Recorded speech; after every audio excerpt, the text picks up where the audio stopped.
fun, pure, inquisitive, sharing, innocent, valuable, history makers, happy, harmless, vulnerable, family. precious. I think of all of that when I think of children.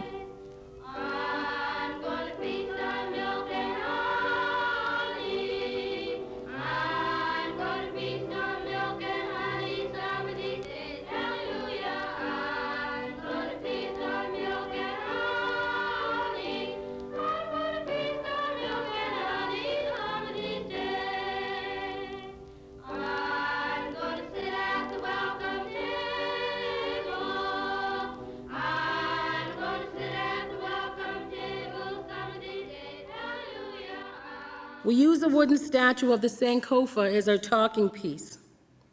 It's a bird looking backwards with an egg in its beak. Sankofa teaches us that we must go back to our roots so that we can achieve our full potential as we move forward. This is Nova Scotia, a province on the east coast of Canada.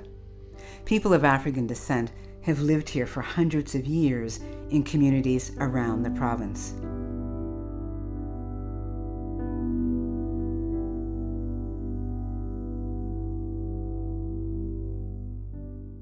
I participated in a few circles that involved other government representatives, and I can say that there is something magical about being in one of those circles.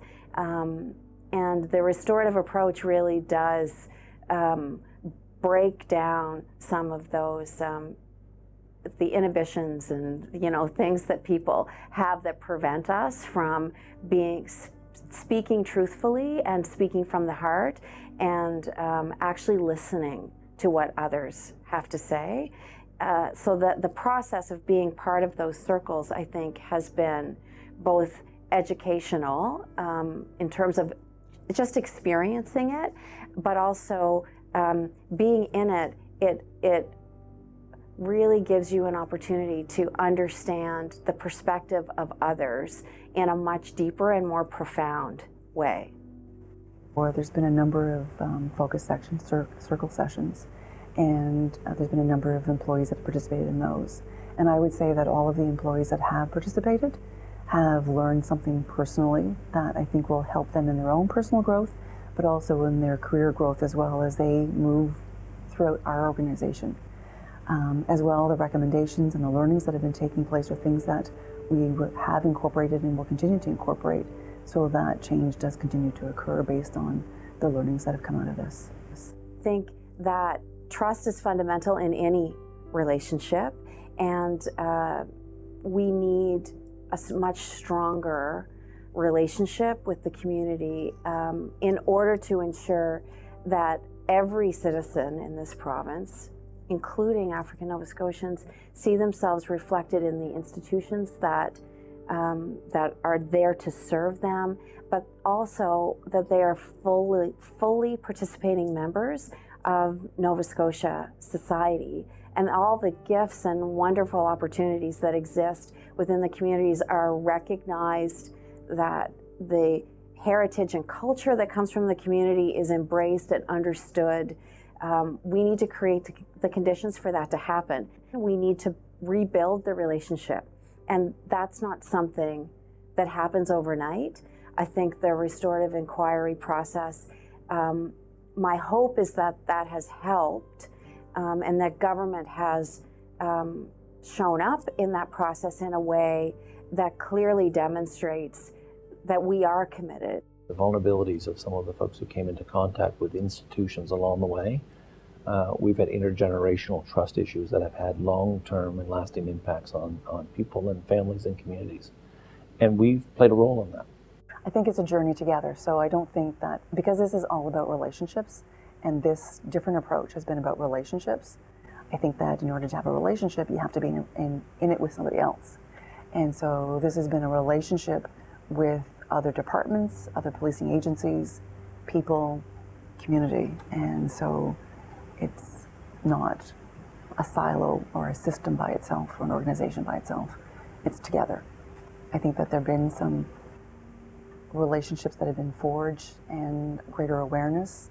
And so I would see this as being the journey still continuing on, so that history doesn't repeat itself and that we're able to continually work together and continue to learn and grow. I think trust is at the heart of it. And I think it's because it's so relational and about relationships. You have to have that trust in order to build a relationship. And in order to build trust, you have to have had the relationship, and that's constantly moving. But trust is the cornerstone of moving forward. And also considering that trust would have been broken and jeopardized originally through the Home for Colored Children, that it's asking people that were in a very vulnerable position, that have been harmed, to also be trusting, and trusting of the people that may have harmed them. And maybe not the people themselves, but maybe that institution. And so it requires a lot of trust, and building that is difficult.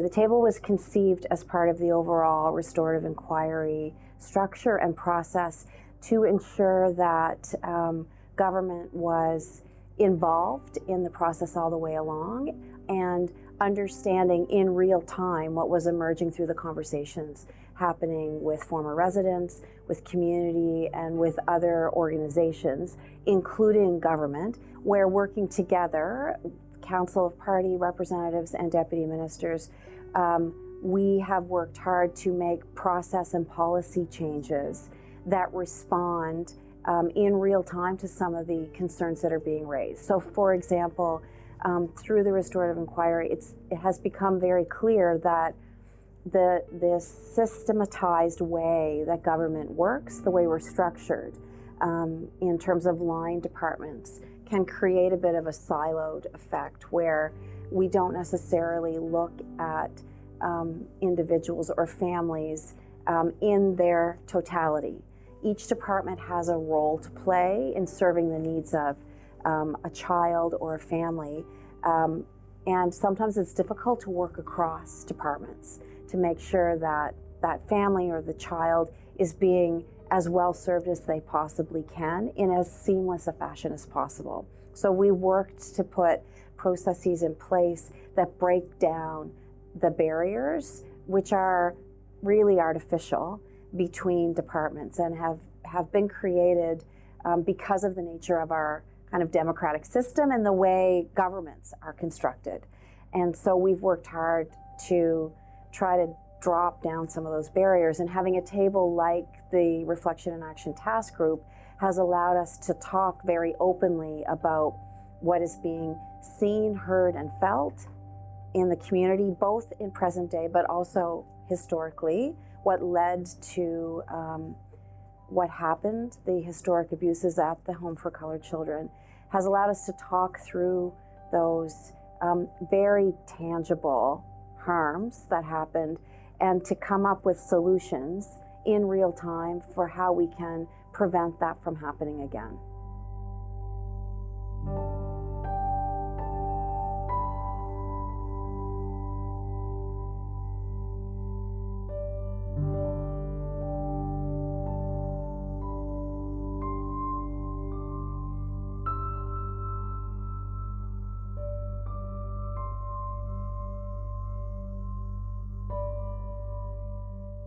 There's opportunity here for a lot of historical things to occur in a different way, with a different approach that's more restorative and more healing and potentially more transformative for whatever that situation might have been. And I think that we don't normally operate from that perspective at all. And I think that, there's more value in that, rather than going through a process that's very adversarial, that has an outcome that might have some change and maybe some positive change, but throughout the process people have been further harmed by it or re-victimized by it. And so I would be hopeful that people would look at this and say, yeah, that can work in Nova Scotia for Home for Colored Children. Why can't that work for whatever situation that they're thinking about? So I think that would be the biggest takeaway that I would hope that people would want to learn from this process. Being part of the RI has given me a channel to make sure our stories matter, our voices matter, and that it gives me a chance to get involved with seeing a change will take place. And being on the level involved with all different aspects of it, it gives me that chance to see how the government's going to get involved into it, what we can say to help the government get involved, and then go back to the communities and make sure the communities know how to talk to the government and talk to the government together, because separated we can't do anything. And that's the way we have to deal with, and that's what the RI is doing for me, giving us that strength. What I want people to know about the RI is that no matter what issues people may have, you have to have the first voice involved in any process. And that's what this RI has done. This is driven by the first voice, the former residents. And that message is carried to, from the very first time we had our sharing circles as to what do you want this to be. So we can then take that to the other partners in government, the RCMP, the regional police and the AUBA. This is what the former residents want. How can we work together? And that builds the narrative. So I'm a lawyer by trade. My friends are lawyers. My colleagues are all lawyers, and admittedly, lawyers like to look at precedent when they're doing things. And this idea of doing something which had never been done before, essentially reinventing the wheel, was admittedly a little uncomfortable for me as a lawyer. And I know that it was looked at with a bunch of question marks by my colleagues in the legal community as well, because it's scary to do something different. You have to take a bit of a leap of faith. It's risky, and I think, and I know that over the course of the public inquiry, that those questions of trained lawyers, of legal scholars, that I think that those have dissipated as they've seen the results in real time, and they've seen the success that this has had over what would be promised by way of a traditional public inquiry. Yeah, I think this has been an excellent template for how to do differently. A narrative-based, having people tell their stories, not focusing on blame, but really digging down to asking people what matters most about what happened. The use of Sankofa as a talking piece, really encouraging folks to look back so that we can go forward, has been monumental in not just understanding the facts, right, and going through a long list of events. People are telling their stories in ways that actually will impact the next generation, that will have lots of carry forward lessons. And so I don't think it's ever been done in this way, so attentive to relationships, so attentive with the care that families are getting better, that communities are getting better and growing. Going forward, I think that if folks are paying attention to what we're doing here in Nova Scotia on this matter, I think the ripple effect is going to be very, very powerful in using this approach for other matters. I have worked in places as part of my public service where I've been the recipient or I've been involved in public inquiries. I have not had the experience of seeing lasting, deep change out of a lot of those inquiries. They are, at that moment, they can be quite impactful, but then people change, things move along. What the restorative inquiry does in some ways is not just looking at what happened and then making a recommendation and then moving on. It's calling us all to be in deeper conversation about the why things happened, not just what happened, why it happened, and what can we learn from it. I use the word grace to describe some of the involvement of some of the former residents, but the amount of time and energy and just their own lives that they have given over to moving this forward is inspiring. I hope people understand how much of a sacrifice the folks who've been involved have made, and that's not, and they haven't asked it once, one bit of recognition for it. But it's an inspiring thing to see people who have experienced what some have experienced, and who have had, in some cases, just decades of pain as a result. To see them be able to take that and to be able to put that into making things better for other people, it is really the most inspirational thing I can think of. They have changed the face of Nova Scotia, and I hope people understand that and they're honored for that, because it was a really hard thing for them to do. At the center of this restorative inquiry has always been the former residents of the home, right? Who have I've spoken to hundreds of them. I've heard their stories, and they're largely very tragic stories. And I'm buoyed by the success that the restorative inquiry has resulted in maybe resolving to a degree some of those harms, and to make matter those harms for future children, which I know is a big deal for former residents, right? That what happened to them didn't happen in vain. And that success and the additional healings which have been imparted on a lot of former residents through this process, I think has only resulted from the bravery of former residents to impart on this journey and do something differently. And so I hope that when people look back on this, that they see the bravery of former residents in their willingness to take a leap of faith and do something different. And I know that leap of faith has resulted in a lot of success here.